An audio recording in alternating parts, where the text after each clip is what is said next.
Hola amigas y amigos, les doy la bienvenida a Perspectivas Históricas, este espacio para la reflexión y el análisis de temáticas actuales, pero desde la perspectiva histórica. El día de hoy nos encontramos desde el Museo del Carmen y saludo, como cada semana, a mi querido Felipe Ávila. ¿Cómo te encuentras? Muy bien, Magali, con muchas ganas de comenzar el año. ¿Tú? Igualmente, y bueno, empezamos con el pie derecho, pero me gustaría que nos acompañen a Felipe y a mí a descubrir a nuestro invitado del día de hoy.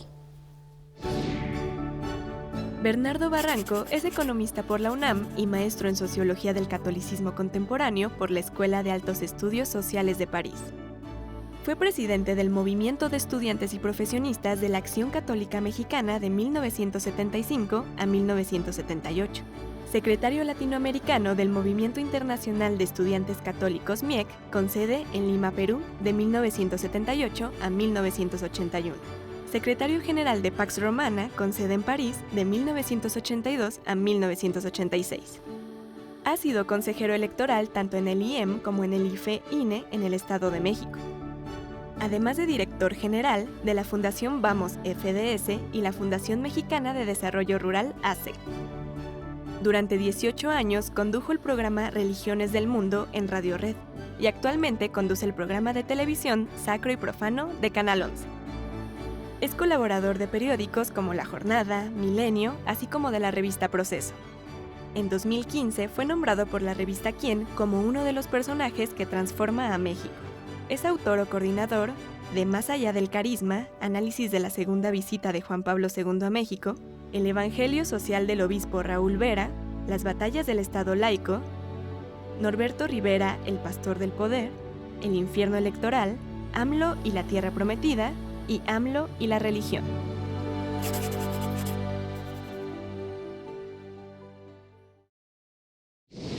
Bien, como pudieron apreciar, está con nosotros de nueva cuenta, pero en un nuevo año, el maestro Bernardo Barranco, ahora para hablar de la crisis de la Iglesia Católica. Bienvenido y muchas gracias por acompañarnos de nueva cuenta en este Museo del Carmen. No, al contrario, gracias por la invitación y bueno, desear lo mejor para nuestro auditorio en este año que estamos empezando. Así es. Esperemos que no sea tan polarizante como el anterior. Así es. Pues muy bien, pues vamos a iniciar esta conversación. Como comentaba, vamos a hablar pues de la crisis de la Iglesia Católica, que tiene ciertas raíces en la historia reciente, ¿no?, de la propia institución. En parte, bueno, hay varios elementos que nos remiten a México, pero que en realidad no es exclusivo de México esta crisis en cuanto a los adeptos o creyentes, ¿no?, a la religión católica y el vínculo con su iglesia. No solo por el hecho de que ha disminuido, que tiene que ver también con el surgimiento de iglesias evangélicas en los territorios latinoamericanos, que ya también tiene su historia, pero también la baja en las vocaciones sacerdotales, que también es una problemática que la Iglesia está enfrentando, y por otro lado, en el asunto de la confianza, ¿no?, respecto a la institución, particularmente con un tema que es doloroso, que atraviesa también temas de injusticia en lo relacionado con los casos numerosos de pederastia, ¿no?, al interior de la Iglesia Católica. ¿Cómo, maestro Barranco, observa toda esta panorámica pues, que se teje de manera muy interesante y compleja para quizá explicar esta crisis que se está viviendo en la Iglesia? Totalmente. Creo que estamos viviendo un momento de cambios muy grandes. Hay cambios en la cultura, las sociedades son cada vez más seculares, secular significa que Dios ya no tiene el lugar central como en la colonia o en la Edad Media tenía, sino tiene un lugar distinto. No quiere decir que la gente ha dejado de creer o que Dios ha sido desechado, sino tiene otro rol. Y los números son tremendos. Todavía en los años 50 del siglo pasado, había cerca del 97-98% de católicos en todo el continente. Y hoy esto ha bajado a cerca del 60%. Hay una caída brutal, sobre todo de católicos. Y esto hay muchas explicaciones y además cada país tiene problemáticas distintas, sí, ¿no? Hay países que la caída ha sido muy abrupta, como Brasil, ¿no? Hay países donde la caída ha sido muy poco tiempo, como Chile, gracias o debido más bien a la crisis de abusos sexuales, ¿no? De un famoso cura, una especie de Maciel chileno, Caradima, y a partir de entonces se desmoronó. Y en este momento el último censo muestra 54% de católicos, cuando pocos años atrás eran 90 y tantos. Hay países como México y Paraguay que la caída ha ido poco a poco, pero persistente, continua, ¿no? Hay países donde la catolicidad se ha convertido en una primera minoría, como prácticamente todo Centroamérica. Entonces, el entramado es muy complejo, pero es continuo. Es decir, hay una crisis de catolicidad en el continente. Ningún país se escapa. Y digamos, de entrada, habría tres causas que tú ya las has mencionado. Uno de ellos es evidentemente la crisis de pederastia en todos los países. Esto ha sido detonante, indignante para la población, y esto ha forjado una pérdida de autoridad moral de la Iglesia, lo que tú llamaste una credibilidad que se ha venido destruyendo. Lo otro es el ascenso de nuevos movimientos religiosos, sobre todo evangélicos, que en algunos países no solamente el número ha crecido, sino ha incidido en la vida política, como Brasil. Brasil hoy, las bancadas evangélicas están vinculadas a la ultraderecha, son el apoyo y el soporte de Bolsonaro, claro, sí, y entonces tienen implicaciones no solamente religiosas, sino tienen implicaciones políticas. Y el tercer elemento que también es muy importante es que la caída no solamente es de nuevos evangélicos, sino también el ascenso de los no creyentes. Los no creyentes, los agnósticos, ateos, sin religión, sin iglesia, han venido creciendo. En México, en los dos últimos censos, es el que más creció, superó el 10%. Entonces, hay varios factores, pero que en el fondo es una sociedad latinoamericana, son sociedades latinoamericanas que han cambiado y que el rol de lo religioso también está cambiando. Bernardo, ¿tú crees que la Iglesia Católica y particularmente la jerarquía, el episcopado mexicano, es consciente de esta realidad? ¿Y cómo calificarías al episcopado mexicano? ¿Crees que ha habido un corrimiento hacia la derecha, que son parte de este ascenso de los movimientos ultraconservadores que está teniendo lugar en distintos lugares del mundo? ¿Cómo ha enfrentado el episcopado mexicano una realidad inocultable y que al parecer es avasallante? Yo recuerdo cuando vino hace casi 10 años, el próximo año hace 10 años, febrero de 2016, el Papa Francisco. Y el Papa Francisco en catedral les puso una regañiza, digamos, apocalíptica a los obispos. Déjense de andar en los carros de los faraones, sí, sean pastores, sean gente sencilla, ¿no? Vean toda la grandeza de la tradición mexicana en materia religiosa, los misioneros muy creativos, ¿no? Que crearon estructuras religiosas muy cercanas a la gente. La Virgen de Guadalupe, que conversamos el año pasado, o las famosas adaptaciones al teatro popular europeo medieval, a las representaciones mesoamericanas. En fin, creatividad. Eso lo han perdido, les decía, ¿no? Y además se pelean entre ustedes, ¿no? Andan con grillas, ¿no? Y dijo, dejo los papeles acá y lo dejo a un lado. Si se peleen, perdón por la expresión machista, pero así lo dijo el Papa, pelense como hombres, ¿no? Claro. Como hombres de fe, que le quiso componer después, ¿no? No, ¿qué nos indica esta advertencia del Papa? Que tenemos un episcopado que se ha forjado después de la Guerra Cristera, que tuvo una postura alternativa de derecha, ¿no? Se ha configurado con el poder, ¿no? Y está acostumbrado a tener privilegios, está acostumbrado a tener ciertas normas que con los nuevos movimientos religiosos y sobre todo con el gobierno de López Obrador, esos privilegios empezaron a desvanecerse. Y entonces hay una reacción muy anti-4T. Entonces esto explica el por qué hoy por hoy, en 2026, encontremos que simpatizan con ese PAN que se está yendo a la ultraderecha, simpatizan incluso, yo diría, hasta con Salinas Pliego, que anda muy guadalupano en sus presentaciones con la Virgen, ¿no? Yo veo con preocupación este alineamiento que están teniendo los obispos, no solamente a la derecha, sino a la ultraderecha, lo cual me hace pensar que la ultraderecha, ¿no? Solo será posible con el catolicismo.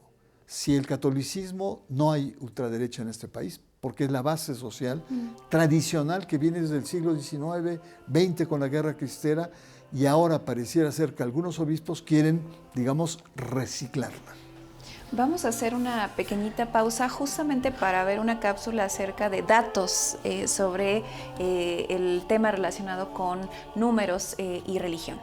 Regresamos.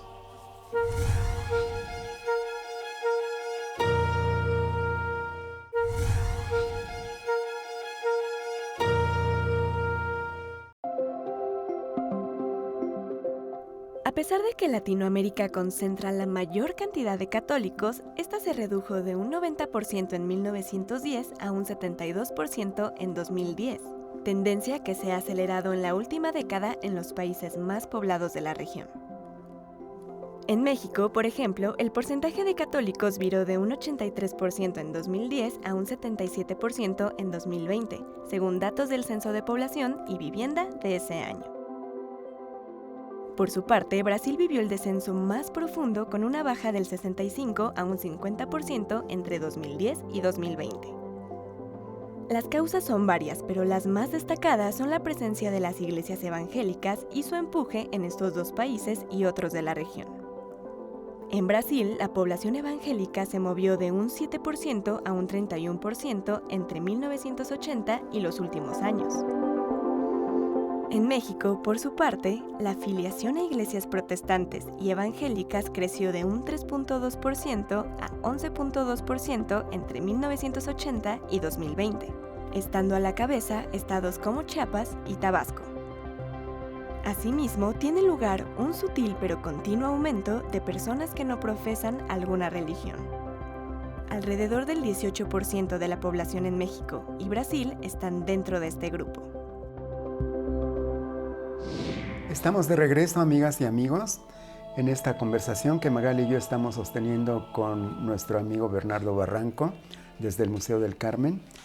Bernardo, ya nos estás hablando de los datos de la realidad que muestra un declive del catolicismo y sin embargo, paralelamente, una cosa que se observa muy particularmente en América Latina es el ascenso de las iglesias evangélicas.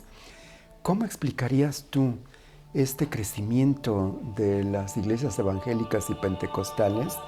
¿Qué es lo que ellos están ofreciéndole a la gente que les está atrayendo?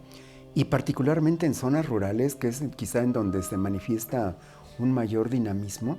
¿Cómo explicarías tú este fortalecimiento de este tipo de iglesias? Bueno, hay muchos factores, hay algunos que enfatizan el informe Rockefeller de 1969, donde Estados Unidos se escandaliza por el avance de la teología de la liberación, lo ve como una amenaza política y estos movimientos como una alternativa. Otros plantean que efectivamente la teología de la liberación, que era en comunidades de base muy sencillas, muy populares, etcétera, los pontificados de Juan Pablo II y de Benedicto XVI hicieron una especie como de guerra fría a todo este movimiento y lo desfondaron.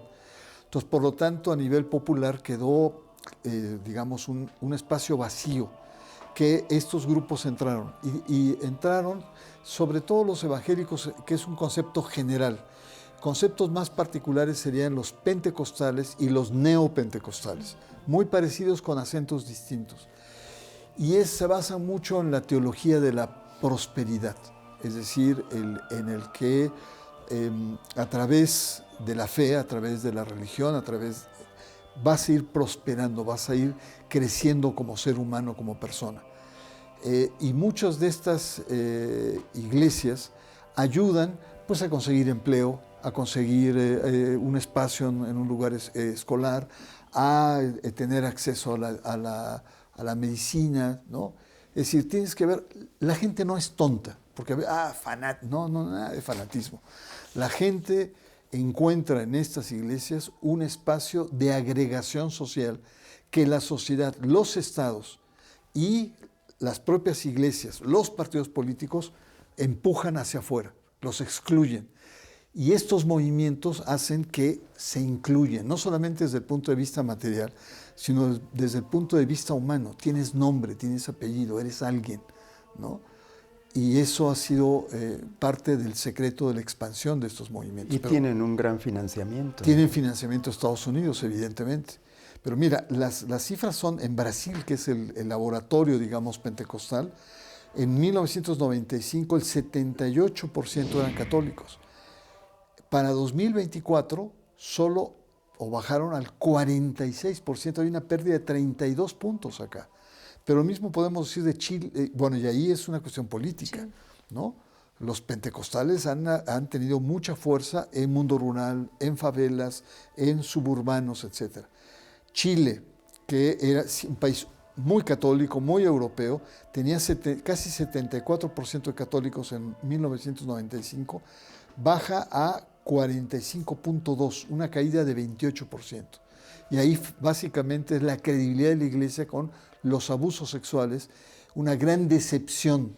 Y curioso, porque estos movimientos fueron católicos, o sea, los propios católicos hicieron ruido de tal manera que el catolicismo cayó. Y en fin, hay muchos otros. Está Argentina, que también ha tenido una caída de 23%, y ahí se debe mucho a una iglesia que no tiene potencia moral. ¿Por qué no tiene potencia moral la iglesia en Argentina? Porque ayudó a la dictadura. Claro. Estuvo vinculado con los dictadores, estuvo vinculado con las torturas, etc. Y por lo tanto hay una especie de decepción gradual de esta dimensión religiosa. Entonces, lo interesante es ir caso por caso. Centroamérica, la verdad es que ahí está casi a la mitad católicos y mitad evangélicos, ¿no?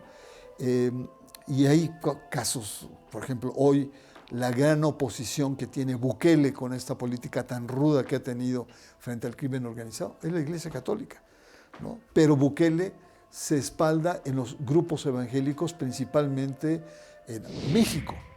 México no han crecido demasiado, ¿no? Uno pensaría, incluso 2 intentos de un partido político que fracasaron, partidos políticos evangélicos. Sin embargo, hay iglesias muy fuertes. Una de ellas es la iglesia La Luz del Mundo. La Luz del Mundo, sí. Que tiene ciudades donde tiene clínicas, tiene escuelas, ¿no? Ayuda, tiene una formación política, cuadros, bueno, hasta paramilitares ha entrenado, guardias internas. Entonces, lo, digamos, novedoso es que lo religioso se está diversificando en este momento, ¿no? Y es bueno, porque la Iglesia Católica pues tiene que reaccionar. Hace un momento preguntabas, la Iglesia Católica no ha tenido la capacidad de reaccionar. Y en esto del tema de la reacción, hacia allá iba mi pregunta por parte de la Iglesia, es decir, incluso estuviste con nosotros, digamos, no había pasado mucho tiempo de la muerte del Papa Francisco y estuviste en perspectivas históricas con nosotros, y digamos, dentro de esa inacción, pues, ¿qué se ha hecho, no?